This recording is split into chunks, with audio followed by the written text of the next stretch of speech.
Now with breaking news. This is News Channel 5 at 6. We have just received a letter from him resigning immediately, and we accepted it. All right. Thank you. And with that, House Speaker Cameron Sexton announces the resignation of a member of his Republican leadership team just hours after News Channel 5 Investigates exposed a sexual harassment scandal involving that lawmaker. Hello, everyone. I'm Carrie Sharp. And I'm Vicki Yates. Representative Scotty Campbell was among those who recently voted to expel the Tennessee Three, but it turns out Campbell and the GOP had their own secrets. As our Phil Williams discovered, Campbell had quietly been found guilty of sexually harassing legislative interns, but nothing had happened, Phil, until today. That's right. We discovered that the East Tennessee Republican had been found guilty in that secret process of sexually harassing the college interns, accused of some extremely vulgar behavior. But Campbell didn't lose his leadership post in the Republican caucus nor his committee seats. That all changed within hours after we confronted him this morning. Hey, Representative Campbell, how are you, sir? We wanted to give the East Tennessee Republican a chance to respond to the findings of our latest investigation of Tennessee's Capitol Hill. As I understand, you admitted to sexually harassing this intern? Give me just 5 seconds. Okay. In fact, Scotty Campbell already knew we were investigating some serious allegations. Hold on just a second. About his relationship with at least one legislative intern, although he would soon divulge there was a second intern. Which direction do I need to look for your camera? Just look at me. Sure. Campbell is vice chair of the House Republican caucus, and when 3 Democrats engaged in a gun violence protest on the House floor, he voted to expel all 3. Yet this memo, obtained by News Channel 5 Investigates, shows a secret ethics panel recently concluded that based on a staff investigation, the ethics subcommittee finds that Representative Campbell violated the legislature's sexual harassment policy. I had consensual adult conversations with 2 adults off property. One doesn't get written up for consensual conversations. The letter says that you were guilty of violating the harassment policy. I think conversations are consensual once that's verbally agreed to. And if I choose to talk to any intern in the future, it will be recorded. One of the interns had an apartment in Capitol Towers, a condo apartment complex next to the Capitol where Campbell also had a place.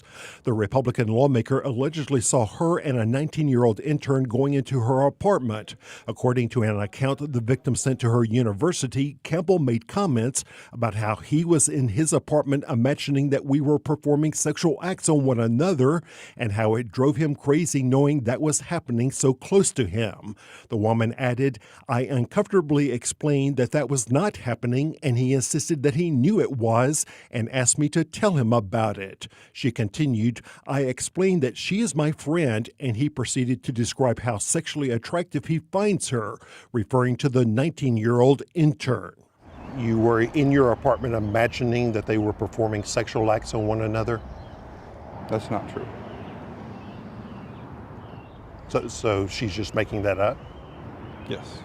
On another occasion, the woman says she went to Campbell's apartment to return a wrench she had borrowed. Quote, "He proceeded to ask how many men I've slept with. She recalled, I told him 0, and he insisted I was lying and told me not to lie. He then proceeded to ask how many women I've slept with and said he bets girls go crazy over me." You asked her about how many men she had slept with and then asked about how many women she had slept with? No. So you're saying she's just making all of this up? I'm saying that we had a consensual adult conversation. Then, according to the woman's account, the Republican leader offered cannabis gummies if she would show him tattoos and piercings on her body.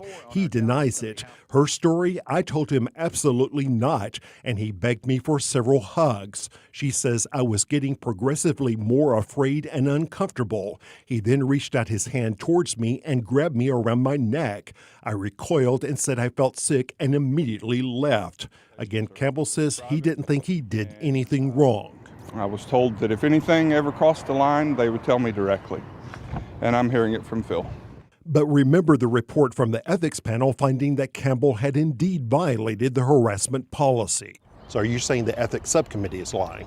I'm saying that I did not know that a workplace policy could be enforced when you're not at work. But News Channel 5 Investigates has learned that legislative officials took the complaints against Campbell so seriously that they've now spent thousands of dollars to get the intern out of her lease at Capitol Towers, to move her furniture back home, and to put her up in a downtown hotel until her internship is done. As for how Campbell thinks his vote to expel the Tennessee Three squares with his own behavior, they broke the House rules of decorum. and you broke the House policies regarding sexual harassment, according to this letter. I had a consensual conversation with adults, and when the adults informed me that we could talk and that there weren't guardrails, I talked to who I thought were my friends. Friends whose definition of friendship appears to be far different from this Republican's idea of what it means to be a friend. Again, Representative Campbell resigned about 6 hours after we confronted him with those allegations. Still, there are lots of questions that are not answered. Why did Speaker Sexton and other Republican leaders not act more decisively? And how much is this costing taxpayers? Legislative officials say that number is confidential, but you can bet we're not done investigating. Vicki? We know that. Thank you so much, Phil.